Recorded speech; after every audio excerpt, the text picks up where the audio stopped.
सभी प्रिय विद्यार्थियों का एक बार पुनः हार्दिक स्वागत अभिनंदन आपके अपने YouTube channel GK Anil Saran में। अपने कक्षा 10 के लिए सामाजिक विज्ञान विषय में जो दूसरा अध्याय है, जिसमें कि जो मध्यकालीन जो भारतीय इतिहास है उसके बारे में अपने पढ़ रहे थे कि किस प्रकार जो विभिन्न वंश हुए उनके दौरान भारत के अंदर किस प्रकार की शासन सत्ता रही थी, और अपने साथ ही राजस्थान के जो शासक हैं जिन्होंने कुछ ने तो इन जो मध्यकालीन जो वंश थे उनका सहयोग किया, लेकिन बहुत से ऐसे थे शासक जिन्होंने कि इन्हें मध्यकालीन जो सल्तनत शासक थे, चाहे मुगल शासक थे, इनका प्रतिरोध किया, इनकी अधीनता, इनकी गुलामी स्वीकार नहीं की। जैसा कि हमने पिछले वीडियो में महाराणा प्रताप के बारे में पढ़ा था कि उन्होंने अकबर के साथ युद्ध लड़ा था, प्रसिद्ध हल्दी घाटी का युद्ध इनके मध्य हुआ था। तो चलिए अपने आज आगे बढ़ते हैं उन्हीं राजस्थान के कुछ अन्य शासकों के बारे में, जिनमें आज हम जो पढ़ेंगे वो रावचंद्र सेन के बारे में, जय सिंह और जय सिंह और राय सिंह के बारे में भी हम पढ़ेंगे कि उनके दौरान उन्होंने किस प्रकार इन सल्तनतकालीन और मुगल शासकों के समय किस प्रकार की भूमिका निभाई थी। तो चलिए अपने पाठ्यपुस्तक पर चलते हैं और देखते हैं सबसे पहले रावचंद्र सेन। तो रावचंद्र सेन जो थे वो मारवाड़ के शासक थे। मारवाड़ जो आजकल जोधपुर का जो इलाका है उसको पुराने टाइम में मारवाड़ कहा जाता था। तो इनका 1562 से 1581 तक इनका टाइम था। तो ये जो मालदेव जो शासक हुए थे उनके ये पुत्र थे। मालदेव के बारे में आपने सुना ही है कि शेरशाह सूरी से इनका युद्ध हुआ था मालदेव का, और शेरशाह ने यहाँ तक कहा था कि मैं मुट्ठी भर बाजरे के लिए अपनी सल्तनत तक खो देता। तो उस दौरान उनके ये पुत्र थे रावचंद्र सेन। इनको युवराज बनाया गया इनकी मृत्यु के बाद, मालदेव की मृत्यु के बाद। तो अपने देखते हैं आगे क्या है इसमें। तो आप देखें मारवाड़ का शासक बना। इसी कारण रावचंद्र सेन के दोनों भाई उनके नाराज हो गए थे, क्योंकि ये छोटे होते हुए भी ये योग्य थे, इसलिए इनको बनाया। तो इनके जो बड़े भाई थे वो इनसे नाराज हो गए। तो उस बड़े भाई राम ने अकबर की शरण ली। अकबर इसी की फिराक में था। अकबर ने हुसैन कुली के खां में एक सेना जोधपुर भेजी। तो अकबर ने जोधपुर पर अधिकार कर लिया और अधीनता स्वीकार, लेकिन रावचंद्र सेन ने अधीनता स्वीकार नहीं की और वो जोधपुर को छोड़कर बादराजून में चले गए। वहाँ वो अकबर के दरबार लगाया था नागौर में, वहाँ इनको बुलाया गया था। ये वहाँ गए, लेकिन वहाँ इनके साथ अच्छा व्यवहार नहीं हुआ, तो उस दरबार को ये छोड़कर चले गए और अधीनता स्वीकार नहीं की। इसका पता जब अकबर को लगा तो उसने बीकानेर के राय सिंह को जोधपुर का अधिकारी नियुक्त कर दिया। फिर चंद्रसेन को दबाने के लिए अकबर ने अपनी सेना बादराजून भी भेजी, लेकिन बादराजून से चंद्रसेन अपने भतीजे के पास सोजत आ गए। यहाँ भी जब मुगल सेना आ गई तो यहाँ से वो सिवान यानी बाड़मेर चले गए और वहाँ पहाड़ी में जाकर इन्होंने शरण ली और यहीं पर इनका देहांत हो गया।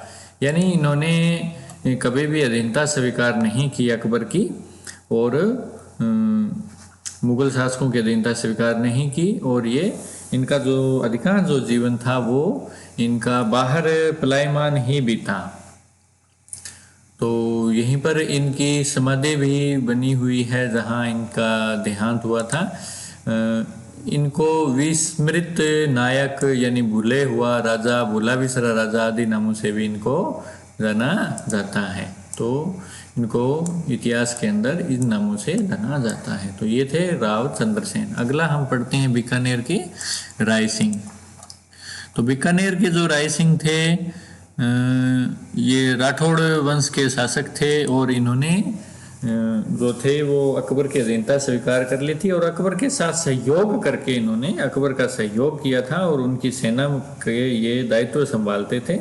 तो इनकी सहयोग की नीति थी। जैसा कि मैंने बताया था कि राजस्थान के जो शासक थे वो सारे जो थे वो विरोधी नहीं थे उन मुगलों के या सल्तनत शासकों के। कुछ शासक ऐसे भी थे जिन्होंने इनकी सत्ता को स्वीकारा था और इनके साथ मिलकर उन्होंने कार्य किया था, तो उसमें से बीकानेर के राय सिंह एक थे।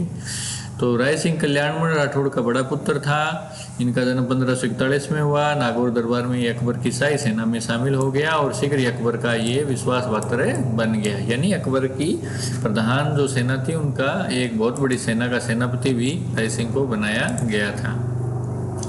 तो अकबर ने राय सिंह को सर्वप्रथम 1572 में जोधपुर का अधिकारी बनाया। जैसा कि हमने पीछे पढ़ा था कि चंद्रसेन का जो था एरिया वो इनको दे दिया था। राय सिंह के पिता कल्याणमल की 25 सितंबर 15 को मृत्यु होने के बाद राय सिंह बीकानेर का शासक बना। राय सिंह जब जोधपुर की व्यवस्था संभाल रहा था तभी इब्राहिम मिर्जा ने नागौर में विद्रोह कर दिया। तो राय सिंह ने इब्राहिम मिर्जा के जो विद्रोह था उसका दमन किया। सिरोही के देवड़ा सुल्तान में बीजा देवड़ा के मध्य अनबन हो गई। तो इस अनबन में भी इन्होंने जो बीजा देवड़ा है उसको बाहर निकाल दिया और देवड़ा जो सुल्तान था उनको इन्होंने उसका शासन सत्ता सौंप दी और बीजा देवड़ा का जो इलाका था वो महाराणा प्रताप के सौतेले भाई जगमाल को दे दिया था। सुल्तान ने मुगलों पर आक्रमण कर दिया। इस बात से सुल्तान नाराज हो गया। दोनों सिदाओं के मध्य दताणी नामक स्थान पर युद्ध हुआ। दताणी युद्ध में जगमाल की मृत्यु हो गई और सुल्तान ने सिरोही पर वापस अपना अधिकार कर लिया। अकबर ने राय सिंह से प्रसन्न होकर 1593 में इसे जूनागढ़ का प्रदेश दिया और उसे 1604 में शमशाबाद तथा नूरपुर की जागीर व राय की उपाधि भी दी। तो अकबर ने राय सिंह को राय की उपाधि दी थी। राय सिंह ने 1589-94 के मध्य अपने प्रधानमंत्री करमचंद की देखरेख में जूनागढ़ का निर्माण करवाया। यानी जूनागढ़ में एक किला बना हुआ है, जूनागढ़ का किला, अगर आप बीकानेर जाओ तो उसको देख सकते हो। तो ये किसने बनवाया था? ये राय सिंह ने बनवाया था और वहाँ प्रशस्ति लगाई जिसे राय सिंह प्रशस्ति के नाम से जाना जाता है।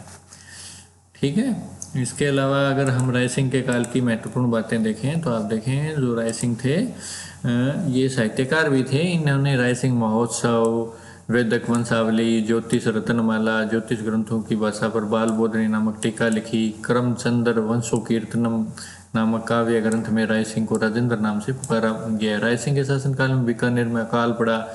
राय सिंह ने जगह जगह सदावर्त खोले, यानी जो अकाल में लोगों को राहत दे सके इस प्रकार के इन्होंने सदावर्त खोले, जहाँ इनको भोजन में पानी लोगों को दिया जाता था। पशुओं को लिए चारे पानी की व्यवस्था की। बीकानेर में जो चित्रकला की शुरुआत हुई वो राय सिंह के काल में ही हुई। राय सिंह की मृत्यु दक्षिण भारत में एक स्थान पर बुरहानपुर में हुई थी, यानी दक्षिण भारत के ये दौरे पर थे, वहीं पर इनकी मृत्यु हुई थी। तो राय सिंह ने दक्षिण भारत में एक स्थान पर रेगिस्तान की फोग नामक झाड़ी को देखकर उसे लिपट गया और कहा कि, यानी फोग जो राजस्थान में होने वाली एक झाड़ी है वो दक्षिण भारत में मिली। तो इनको बड़ा अपनापन लगा, क्योंकि फोग तो रेगिस्तान में होते हैं, मरुस्थल में होते हैं, टिब्बों में होते हैं, और कहाँ वहाँ पठारों में दक्षिण में इनको फोग मिला। तो फोग को देखकर ये उनसे लिपट गए और कहा कि तू से देसी रूकड़ा महे परदेसी लोग, माने अकबर तेड़ियो क्यों तू आयो फोग। यानी अर्थात तू तो देसी पौधा है, मैं परदेसी व्यक्ति हूँ, मुझे तो अकबर ने यहाँ जबरदस्ती भेजा है, पर हे फोग तू यहाँ क्यों आया। यानी मुझे तो अकबर ने सेना देकर यहाँ भेजा है, लेकिन फोग तू यहाँ कैसे आ गया। तो इस प्रकार की एक उक्ति हमें ये देखने को मिलती है, क्योंकि ये साहित्यकार तो थे, तो इस प्रकार की ये रचनाएं कर दिया करते थे। तो ये थे बीकानेर के राय सिंह, जिन्होंने अकबर के साथ मिलकर अकबर का साथ निभाया। अब हम सवाई जय सिंह या जय सिंह द्वितीय देखते हैं, जो कि जयपुर आमेर के शासक थे। ये भी अकबर के सहयोगी थे। अकबर नहीं तो मैं कह सकता हूँ कि ये मुगलों के सहयोगी थे। मुगल जो शासक थे उनके ये सहयोगी थे। इनका जन्म 1688 में हुआ। जय सिंह द्वितीय के पिता का नाम बिशन सिंह था। ये जो थे ये अकबर के समय नहीं थे, ये औरंगजेब के समय थे।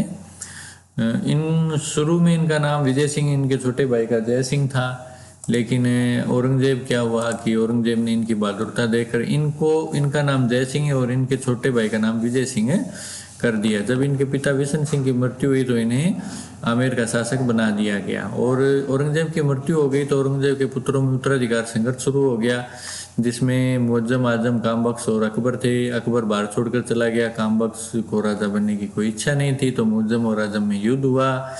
जजाऊ के मैदान में युद्ध हुआ। साहेब विजय सिंह ने इस युद्ध में भाग लेते हुए आजम का साथ दिया था।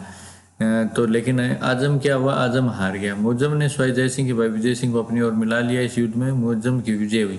यानी स्वाई जय सिंह ने जिसका साथ दिया था वो तो जीता नहीं, बल्कि दूसरा मुअज्जम जीत गया। जीतने के बाद मुअज्जम ने सर्वप्रथम अपना नाम बहादुर शाह प्रथम रखा। विजय सिंह को आमेर का शासक बनाया और आमेर का नाम इस्लामाबाद और बाद में मोमिनाबाद कर दिया गया। आमेर के शासक स्वाई जय सिंह और मारवाड़ के शासक अजय सिंह को बहादुर शाह ने सूबेदार नियुक्त किया। यानी इनको क्षमा कर दिया और इनको अपने सेना में इन्होंने सूबेदार का पद दिया। अमर सिंह द्वितीय ने शर्त रखी कि स्वाई जय सिंह की पुत्री चंद्र कंवरी के साथ शादी करे और उसका पुत्र आमेर का आगामी राजा बने। जय सिंह ने यह शर्त मान ली और इसे दवारी समझौता भी कहा जाता है। तो इस प्रकार इनमें आपस में समझौता भी हुआ। अमर सिंह द्वितीय आमेर के स्वाई जय सिंह व मारवाड़ के अजीत सिंह को सहायता देने को तैयार हो गया। इसका पता जब बहादुर शाह प्रथम को चला तो वह नाराज हो गया। कुछ समय के बाद इसने दोनों को माफ कर दिया। इसी प्रकार इन्होंने चूड़ामन जो जाट था उसने विद्रोह कर दिया। इसको दबाने के लिए भी जय सिंह को भेजा गया था और जय सिंह ने चूड़ामन के बदले से बदन सिंह को अपनी तरफ मिलाकर चूड़ामन को भरतपुर से खदेड़ दिया। जय सिंह ने बदन सिंह को ब्रजदार की उपाधि व डेंग की जागीरें दी। जाटों के दमन से प्रसन्न होकर मोहम्मद शाह ने जय सिंह को राज राजेश्वर श्री राजाधिराज स्वाई की उपाधि से विभूषित भी किया था। तो इनको ये उपाधि दी गई थी।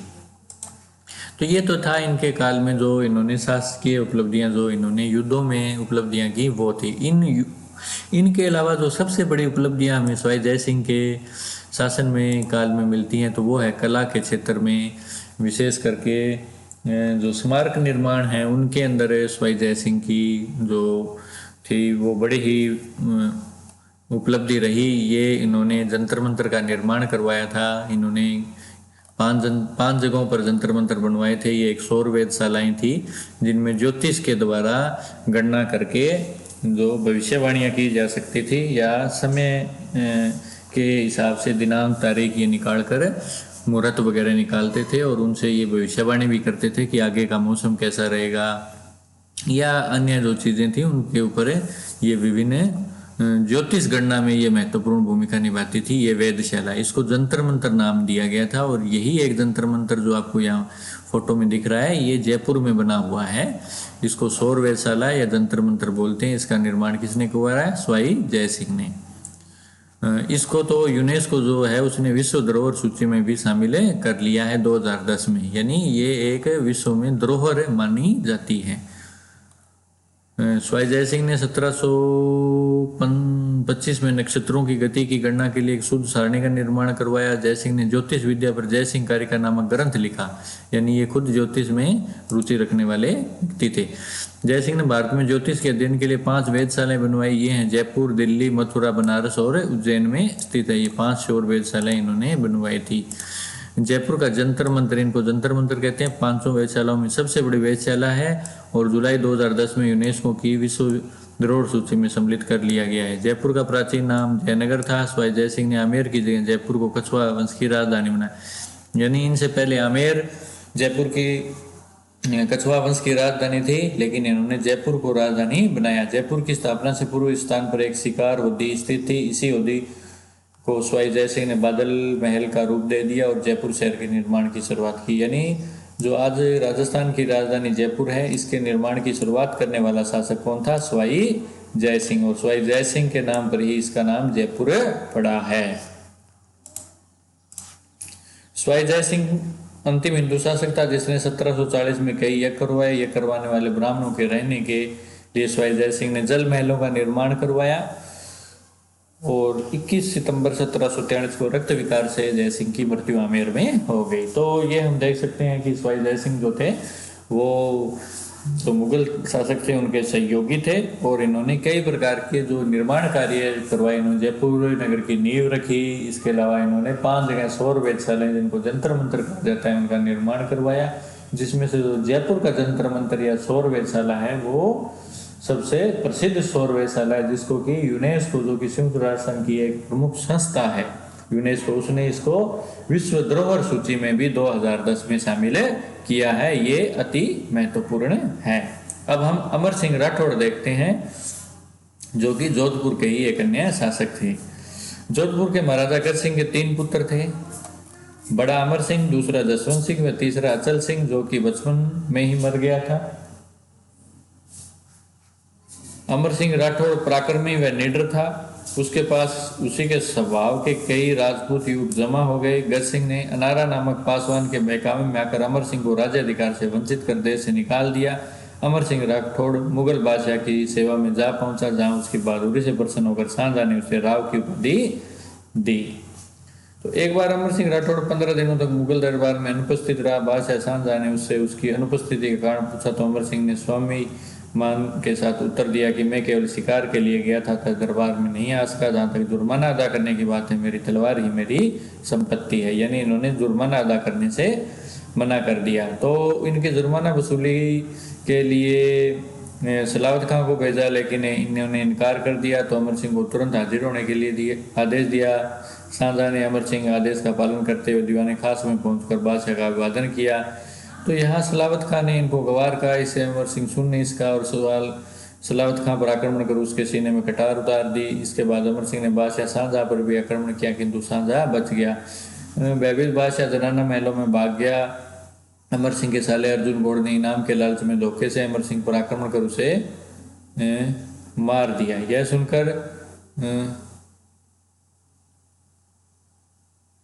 सुनकर अमर सिंह के सरदारों और सैनिकों में खून पर उबाल आ गया और उन्होंने उसी समय दिल्ली जाकर शाहजहां के निवास स्थित लाल किले के बुखारा द्वार से प्रवेश किया। यानी क्या हुआ कि शाहजहां अमर सिंह को मरवाना चाहता था, तो अमर सिंह के साले अर्जुन गौड़ को इनाम के लालच में देकर भेजा कि तू अमर सिंह को मार दे। तो इसके साले ने अमर सिंह को मार दिया। इस बात से अमर सिंह के जो सरदार और सैनिक थे वो क्रोधित हो गए और उन्होंने दिल्ली पर आक्रमण करने का ऐलान कर दिया और दिल्ली पर उन्होंने आक्रमण भी कर दिया। और वो दिल्ली जाकर शाहजहां के निवास स्थित लाल किले में बुखारा द्वार से उन्होंने प्रवेश किया। राठौड़ों की संख्या मुगलों के सामने नाम मात्र थी, इसलिए सभी राठौड़ जो थे वो लड़ते हुए वीरगति को प्राप्त हुए। लाल किले के जो बुखारा द्वार था, जिस किले से राजपूत सेना ने प्रवेश किया था या प्रवेश करने की योजना बनाई थी, उसको उसी दिन ईंटों से बंद करा दिया गया और उसी दिन से वह द्वार अमर सिंह का फाटक नाम से प्रसिद्ध हुआ। यानी आज भी अगर आप जाके देखोगे तो लाल किले का जो बुखारा द्वार है उसको अमर सिंह के नाम पर ही अमर सिंह का फाटक भी कहा जाता है। और यह फाटक अनेक वर्षों तक बंद रहा, परंतु 1809 में जॉर्ज स्टील नामक एक अंग्रेज अधिकारी आया, उसने इसको खोला था। तो ये थे अमर सिंह राठौड़, जिन्होंने कि जो मुगलों की जो थी अधीनता वो एक तरह से स्वीकार नहीं की थी। अनमने मन से ही ये अधीनता उनकी स्वीकार की थी, लेकिन इनका मन स्वामी वक्त ये थे, लेकिन इन्होंने कभी भी उनकी अधीनता स्वीकार नहीं की। तो ये था आज का हमारा मुख्य टॉपिक, जिसमें हमने रावचंद्र सेन, स्वाई जय सिंह, राय सिंह और अमर सिंह राठौड़ के बारे में विस्तार से पढ़ा। तो ये थे राजपूत शासक जिनके बारे में हमने पढ़ा। आज के लिए इतना ही। मिलते हैं एक नए वीडियो में एक नए टॉपिक के साथ। तब तक के लिए जय हिंद, जय भारत।